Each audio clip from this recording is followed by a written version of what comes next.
Britney Spears details alleged family abuse, says she had a secret relationship during conservatorship. Oh, I didn't know she had a secret relationship. In an extensive message shared with fans, Britney Spears detailed that the alleged abuse she faced during her conservatorship, while also revealing that she had a secret relationship.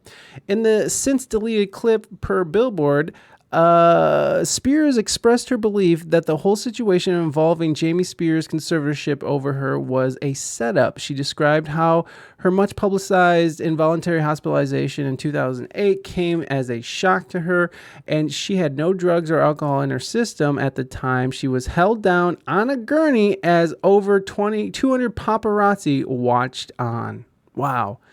That has to be stressful. Okay, so there's a lot to this story. So obviously we all know that Britney's just got out of her conservatorship not too long ago.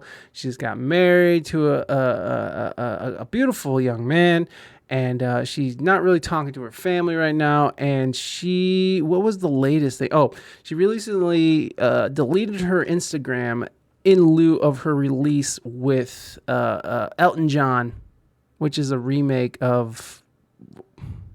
What was the remake of? Oh, well, who cares? They remade one of his songs. I think, was it Benny and the Jets? Was that it? I don't know. No, I don't think it was. Britney, new song, Elton. Hold me closer, tiny dance. Thank you, Bonnie.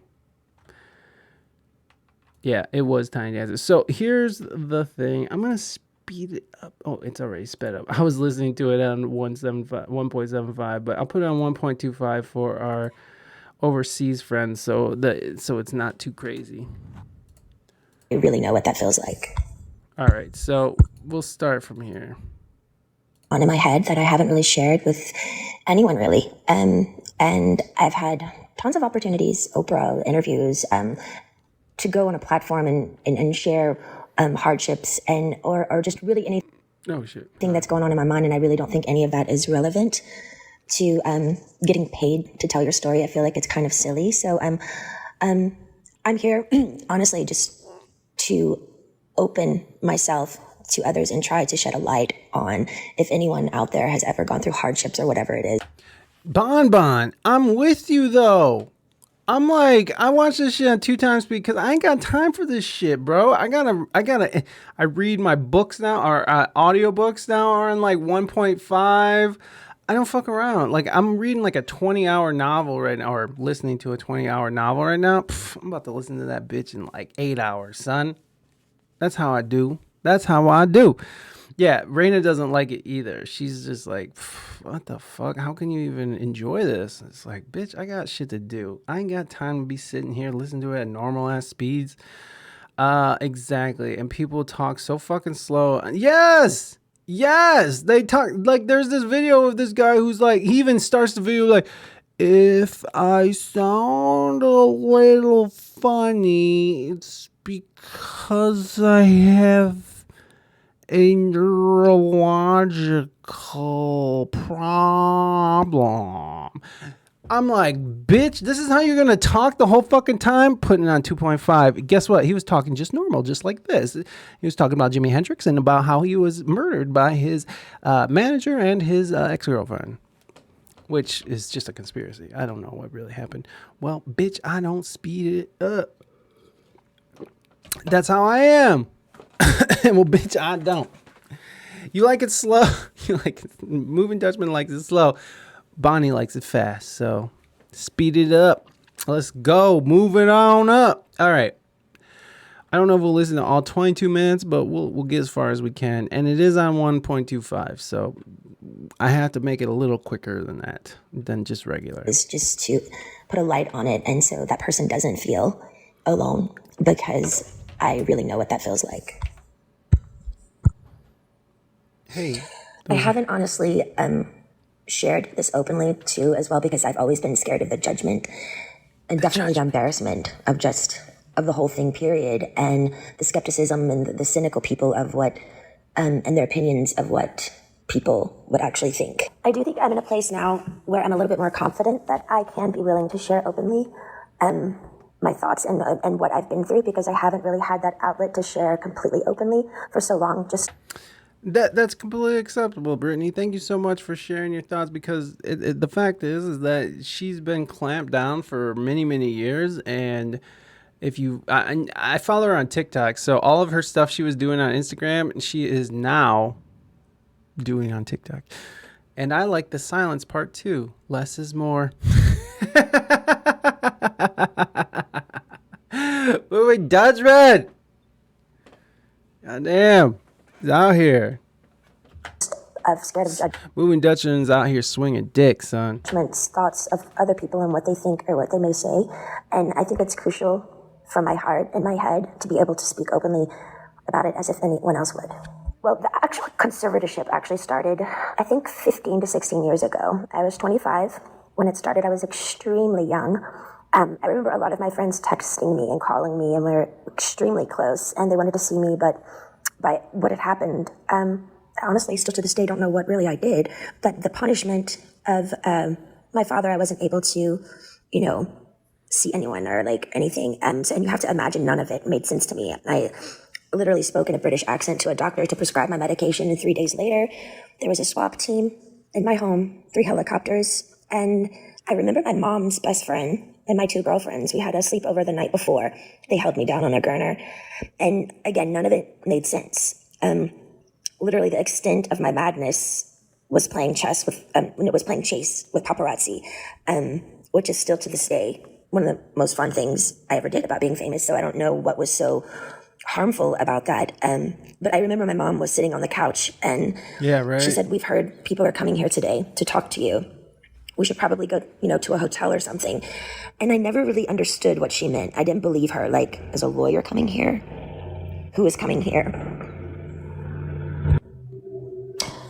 Then 4 hours later, there were over 200 paparazzi outside my house videotaping me through a window of an ambulance holding me down on a gurner.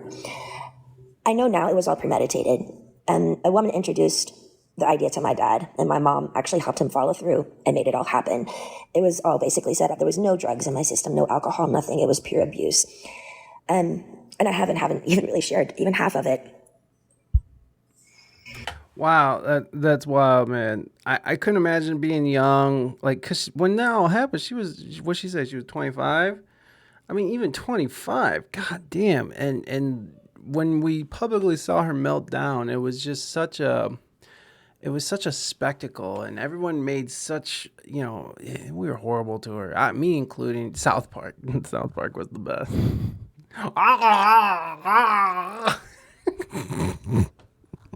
God, those guys are dicks. But yes, poor Britney indeed. With age comes perspective, and I can see now that, she was just hurting. And could you imagine just all the control that you thought you had taken away? That's crazy. I think the main thing I do remember when it started was my dad's control. He loved to control everything I did. I remember the first day he said, "I'm Britney Spears and I'm calling the shots." And I'm like, alrighty then. My brother was a football player. My dad was really, really hard on him when he was younger, really abusive. And I think when my mom gave him the idea for the conservatorship and his friend, I think he just really regrouped it and made such a really, really overhauling big deal out of it. And it was just really too much. I remember him always being in the office, and my girlfriend was his assistant, and they would just stay in there all day with the door shut, and I was never ever able to leave or go anywhere. My first job after the 2 weeks of being hospitalized and completely traumatized out of my mind, I did a TV show called How I Met Your Mother, and then I started working on an album called Circus, and started working right away. Holy shit. So you have a mental breakdown, you're thrown in the mental hospital, and then as soon as you get out, listen, bitch, get up there, start shaking those fucking titties. You gotta go on How I Met Your Mother. I kind of remember Britney on How I Met Your Mother. I can't remember what the scene was, but I kind of remember that, and it was so close to her breakdown. It's crazy, because I do remember that there was like a sudden change. Like all of a sudden, Britney was like, "I'm Britney, bitch," like I'm not. You know, like she wasn't doing any more. You know, she wasn't out in the public anymore. It was just over. All of a sudden, Britney's just working. That's it. I couldn't imagine. I could not imagine. All I do remember is I had to do what I was told. I was told I was fat every day. I had to go to the gym. I had to just, and I never remember feeling so demoralized and just, they made me feel like nothing. And I went along with it because I was scared. I was scared and fearful. I didn't even really do anything. And I had like a swap team and how, like, none of it made sense to me. So since that day, I did probably 4.5 tours. I did an album circus, Femme Fatale, Britney Jean, and Glory. And then I started doing a Vegas show in Las Vegas. And I did that for 4.5 years. Wow. I do remember working, and I got to a point where, you know, because my pride in my 30s, I have to live under my father's rules. And, you know, the dancers are playing and drinking and having fun at nights in Vegas, and I couldn't do anything. And I remember just being like, my performances, I know, were horrible. Like, I even wore wigs, and all the dancers were doing all these nice, sexy head flip turns, and I had conditioner treatment in my hair and like these little caps over my head, and just during a whole show getting conditioner treatments just with wigs on because I was just like a robot. Honestly, I didn't give a fuck anymore because I couldn't go where I wanted to go. I couldn't have the nannies that I wanted to have. I couldn't have cash. And it was just demoralizing. So Circus seems like the perfect name for the situation that she was living in at the time. I agree. All eyes on me in the center of the ring. Whew. She was the dancing bear.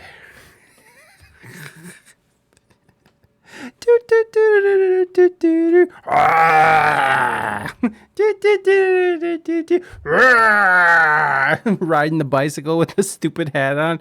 I was kind of like in this conspiracy thing of people claiming and like treating me like a superstar, but yet they treated me like nothing.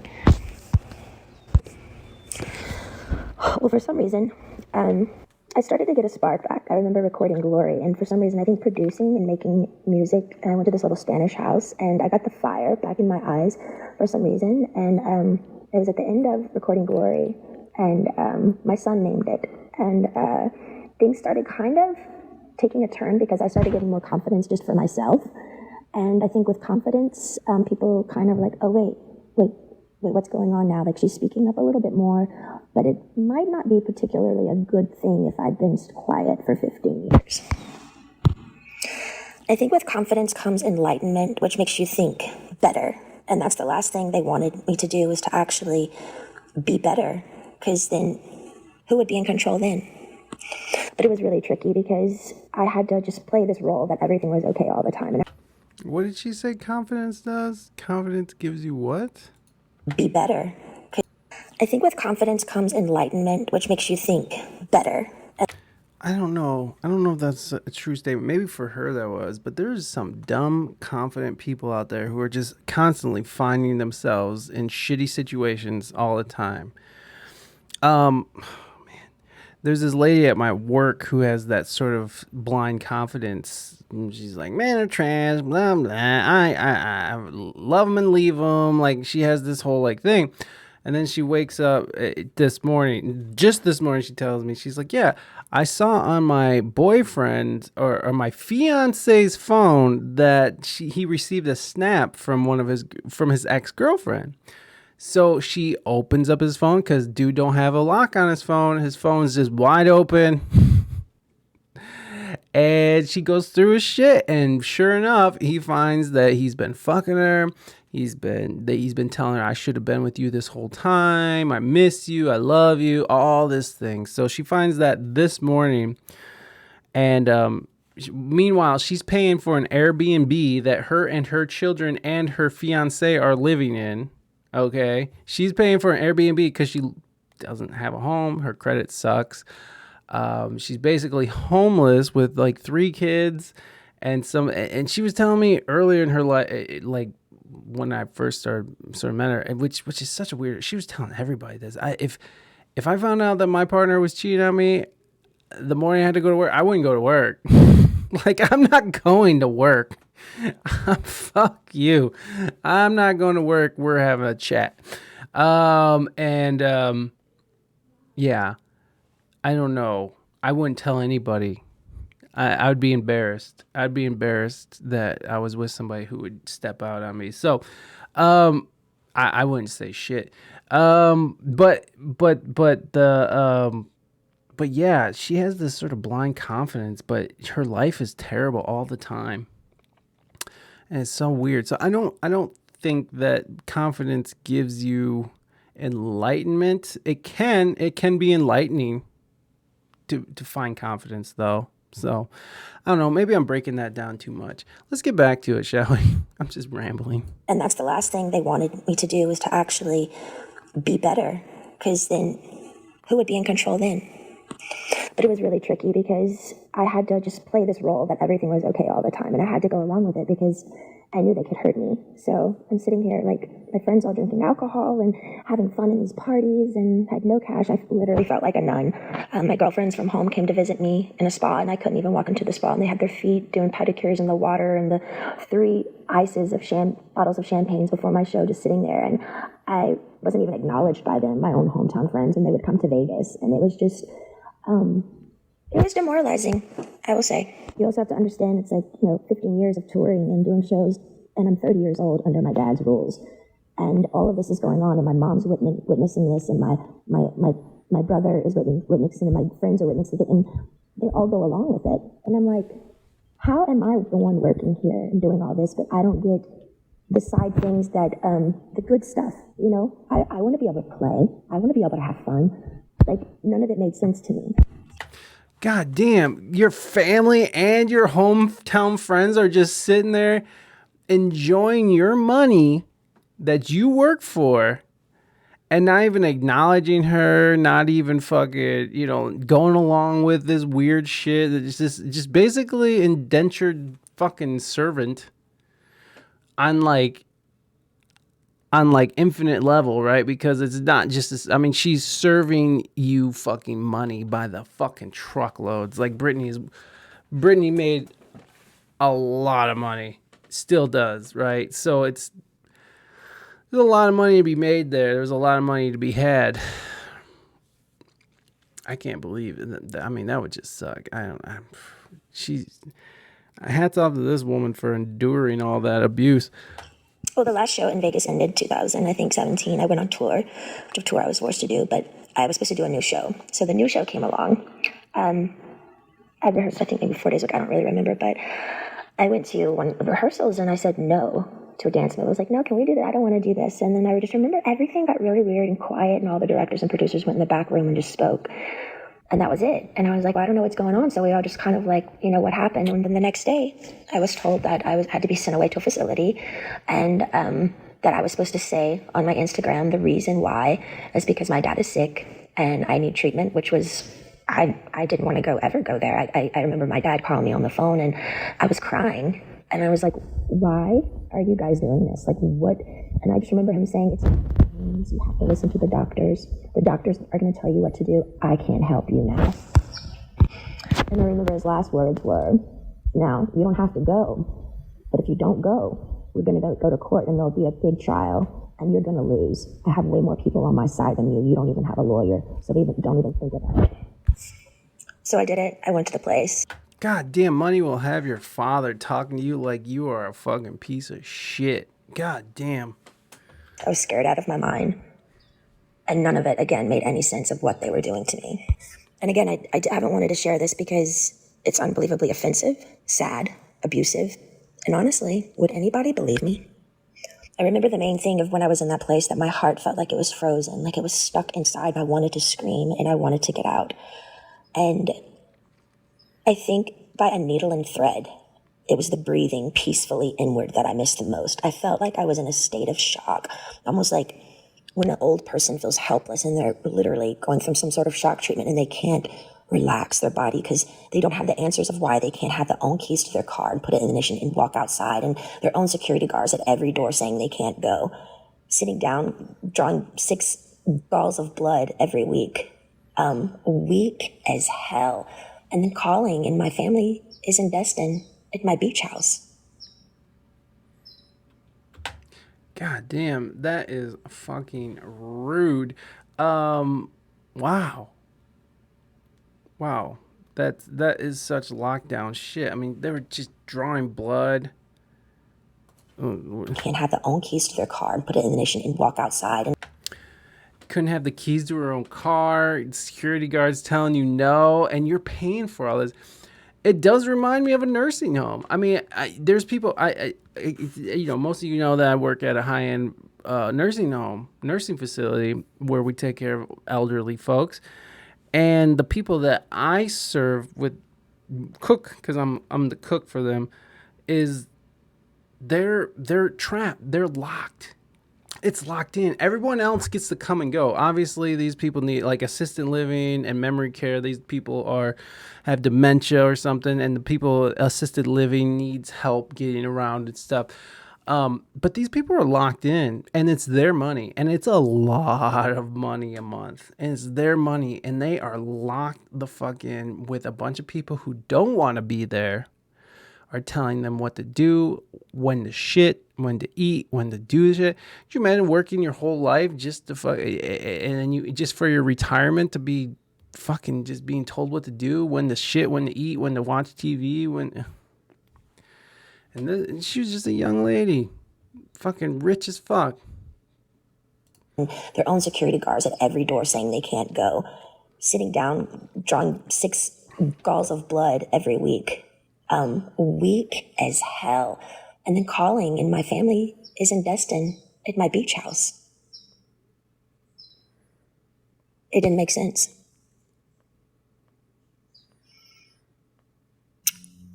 The main thing, I to this day, I kind of stopped believing in God at that time because I didn't know how they could have 40 people leave my house a day and me work from 8 to 6 at night. Be seen changed every time I changed in the shower. No privacy, no door, nothing. How did they get away with it? And what the fuck did I do to deserve that? I couldn't even smoke cigarettes. People on death row can smoke cigarettes. I missed my AA meetings, although I was kind of forced to go to AA, and I'm not even an alcoholic. I actually enjoyed it because I thought the people were brilliant. They shared their stories just to share their story, in a circle of women and men who just are trying to be better people and trying to touch other people. I missed my AA meetings. I couldn't go in. I couldn't have the keys to my car, no cash, no cigarettes, no door for privacy. It changed me, watched me change naked every day. I did work 7 days a week. No weekends were off. They monitored what I ate. From 8 to 6, I work. Sometimes at 9 o'clock, I'd be able to watch a movie. But finally, the owner of the whole facility that I was always texting to try to be able to go somewhere, just get out of the house, that place somehow, he had to let me go because the Free Britney campaign came out with all the pink T-shirts. I saw it on a lot of the morning shows, and people by word of mouth, and I think just by my fans knowing by heart that something was up. I remember one of the guys were on an interview on the street, and he said, you know what, I could be totally wrong, and if I'm wrong, I'll be really, really embarrassed, and I'll just go have a drink somewhere. He said, but I do feel like they're doing something to her right now, and I'm not surely what it is, but that's what my heart says. But the whole thing that made it really confusing for me is these people are on the street fighting for me, but my sister and my mother aren't doing anything. To me, it was like they secretly, honestly liked me being the bad one, like I was messed up, and they kind of just liked it that way. Otherwise, why weren't they outside my doorstep saying, baby girl, get in the car, let's go? Good point, Brittany. But the answer is money, little girl. Your money. Yeah, exactly. That is the answer. And control the dancing bear, and you get the money. That's like that. That is some philosophy right there. You're philosophizing right now, moving Dutchman. That's some deep shit right there. Control the dancing bear. That's what I say every day. Control the dancing bear, and I'll get the money. Control the dancing bear in my head, and I'll get the payoff. It's true. Look at that. Deep shit, son. Levels. Moving Dutchman is an onion up in this bitch. I think that's the main thing that hurt me. I couldn't process how my family went along with it for so long. And I mean, almost half a year, you know? And their only response was, we didn't know. I'm like, I'm on the phone telling you right now, I'm here, please.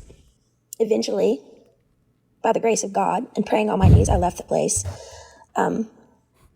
But I was still scared. I was really, really scared. And from then on, I had support. I needed a lot of support And I found two really, really great people that would come to my house weekly and just help me with my mind, because I didn't understand all the therapy that I had to do there. But why have therapy when it's forced and in like a militant, almost prison-like way that like is where you're not even all there? None of it made sense. None of it makes sense. It doesn't. You had your Coke Zero, so now you're feeling it. You're feeling it. You're feeling that the zero in it. The Coke Zero it still has caffeine though, right? I've grown to like Diet Coke, Moving Dutchman, which I never thought I would say that, but disgusting. I like it. It sucks because I don't like drinking soda. Well, I think my strength grew because I didn't reach out to my dad yeah, yeah, Moving Dutchman. Britney works for Pepsi. You got the switch. anymore. And they were playing the game of ball and twist of, she's going to come running back to us because, we've scared her and we're the bosses here. But I didn't. I just stalled and I stalled and I stalled and I stalled. And finally, I think they just knew I wasn't going back. And I finally got a lawyer. A wonderful friend finally got me a lawyer. And he really helped me through it. To me, the thing was, I think the trauma of all of it and just the whole thing together and going down to how much effort and work and heart I put into what I did when I did work, even down to the details of how many rhinestones are going to be in my costume. And I cared so much. And they literally killed me. They threw me away. That's what I felt like my family threw me away. I was performing for like thousands of people at night in Vegas, the rush of being a performer, the laughter, the joy, the respect. I was shaking over 40 people's hands every night before a show, training weekly, 3 training sessions a week, AA meetings, therapy sessions. My dad literally, I was a machine. I was a fucking machine. Not even human, almost. It was insane how hard I worked. And the one time I speak up and say no in the rehearsals to a fucking dance move, they got pissed. I feel like the scare tactic and how badly they treated me in the end, I think they thought I was going to come begging back to work again because they thought, I needed them. Because they put me in an ignorant, scared state of mind to make me feel like I needed them. And if you don't do what we say, we're going to show you who's boss. A fucking machine. Britney was a fucking machine. Let me tell you something about Britney back then. She was a fucking machine. It's the taste of a generation. I sometimes have Pepsi Zero too, but not the same. Moving Dutchman, I agree, because today at work we ran out of Diet Coke, so I had to have Diet Pepsi, and it is not the same. It is not the same. IJS. It is not the same. I didn't play their game anymore. Yeah, Britney. Tell 'em. I got on my knees every day and I prayed. Oh. I held on like a needle and thread to some sort of existence because they had made me feel like nothing for so long. I knew in the deepest, deepest part of my core, I knew I'd done nothing wrong and I didn't deserve the way I'd been treated. I do think the hardest thing for me was I wanted to use my feet and leave and run or go somewhere. I had to be placed in a chair from like 8 to 6 every day. I couldn't take it. I talked to rabbis. I've talked to grown men about it. And they're like, we don't see how you did it. Honestly, I don't either. And through that, I remember saying, I don't believe in God anymore. I honestly deserve an award for acting like I was okay every day.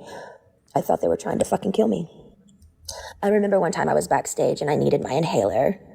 And I opened up to my assistant because I had my phone with me, which I'm not supposed to have my phone underneath the stage. But I said to her, you know what I'm doing. I was talking to a guy and he wanted to just leave the country with me. We had it all set up to just leave. And it was a secret relationship. And I said, my biggest fear was, what would my dad do if I did do something wrong? What if I left the country? And what if they found me? And What would they do? And I said, I feel like they would lock me up or something or really hurt me. And she looked at me and she said, are you kidding me, Britney? Your dad would never do that to you. And I didn't even do anything wrong, and he still did it. I'm honestly more angry at my mom because I heard when reporters would call her at the time and ask questions of what was going on, she would go innocently hide in the house and she wouldn't speak up. It was always like, I don't know what to say. I just don't want to say the wrong thing. We're praying for her. I feel like she could have gotten me a lawyer in literally 2 seconds. My friend helped me get one in the end, but every time I made contact with a firm, my phone was tapped and they would take my phone away from me. And again, I get nothing out of sharing all of this. I have offers to do interviews with Oprah and so many people, lots of money, but it's insane. I don't want any of it. For me, it's beyond a sit-down proper interview. I had no contact in that place for so long, and my heart would just want to stand up in my family's faces and scream and cry and throw a tantrum and go back in time and do exactly what I wanted to do at those times. Yeah, and might even spit in their fucking faces. Why? Because the pain my family gave me, sitting me there all day and not being able to use my feet, as they watch their grandchildren run bases to base in a family neighborhood as if I'm dead or I don't exist, honestly makes me look up and say, how the fuck did they get away with it? How is there a God? Is there a God? Giving 8 galls of blood weekly, not being able to stand up. I was so weak. And my family's at my beach house. I was scared, broken. I'm sharing this because I want people to know I'm only human. I do feel victimized after these experiences, and how can I mend this if I don't talk about it? I have an amazing song right now with one of the most brilliant men of our time, and I'm so grateful. But if you're a weird introvert oddball like me, who feels alone a lot of the time, and you needed to hear a story like this today so you don't feel alone, know this, my life has been far from easy, and you're not alone. Wow. That's powerful shit, man. That is powerful shit. It's fucking crazy how they were able to do that. Couldn't kill the dancing bear. You can't kill the dancing bear. That's the money machine.